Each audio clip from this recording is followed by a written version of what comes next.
I'm here with Joanna Cameron, author and poet. Nautica announced the next speaker.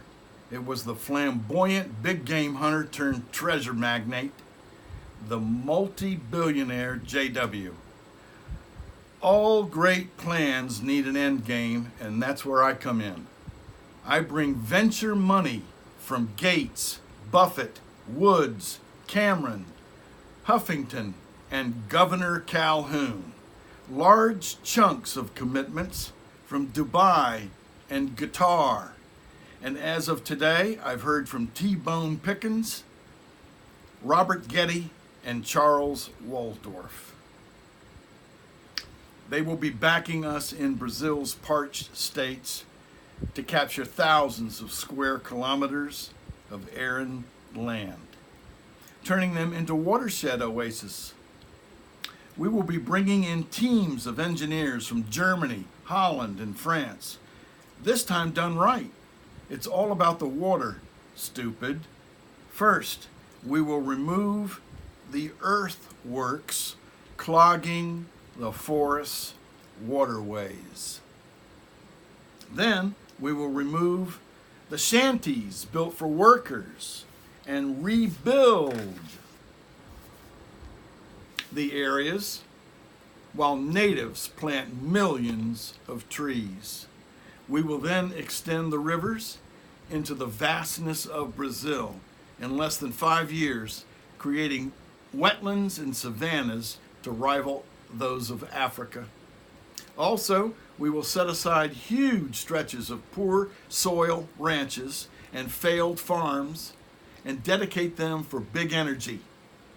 The non-native lands will become vast wind farms, oil fields, gas lines, solar stations, and power grids, now closer to the major cities.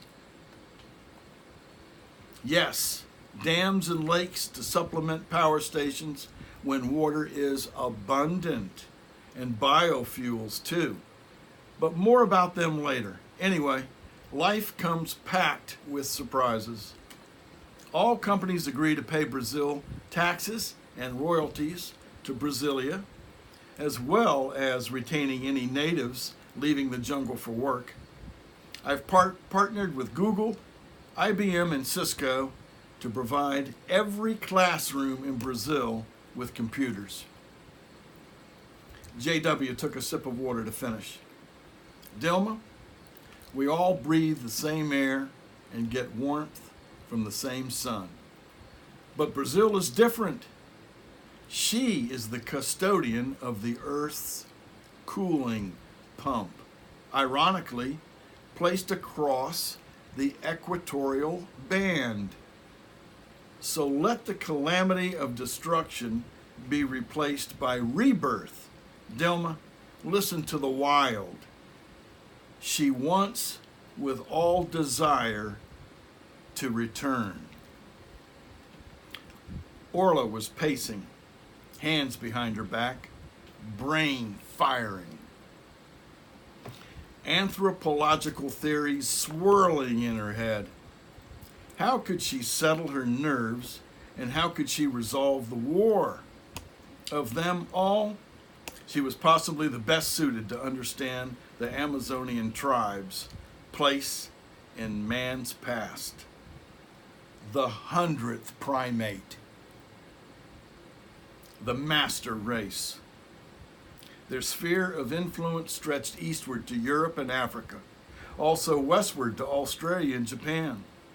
Island jaunting in magnificent catamarans crafted of hemp, balsa, and bamboo, made to ride the waves and easier to beach.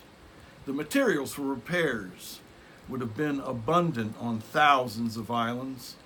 The catamaran made the difference.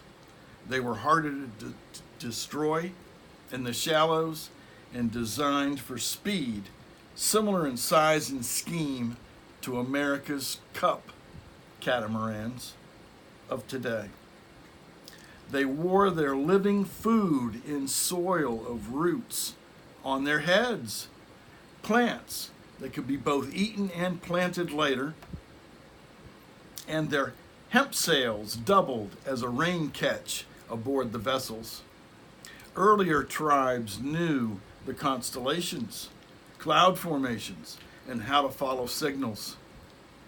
Not everyone reads words on pages. Trackers study clues on mud banks. Geese read wind currents. Dogs read danger. Crops read leads. And big game hunters read prayers. Orla laughed at her thoughts, but turned sober. Quote, I've been busy with life, and it has wobbled me. I've been fiddling in Rome while the caps melt. Our moon is stuck in the eye, looking at Mother melting. In the meantime, ocean life is mostly dwindling, while nuisance species thrive. Decades-old turtles have nearly vanished in the Caribbean, and few whale sharks are spotted each year around Roatan. Change is timely and hard. Foul-smelling oil and dirty burning coal haven't nourished the Earth's ice features. Will we come back? Climatologists, using extensive research, concluded that nuclear testing toasted the atmosphere by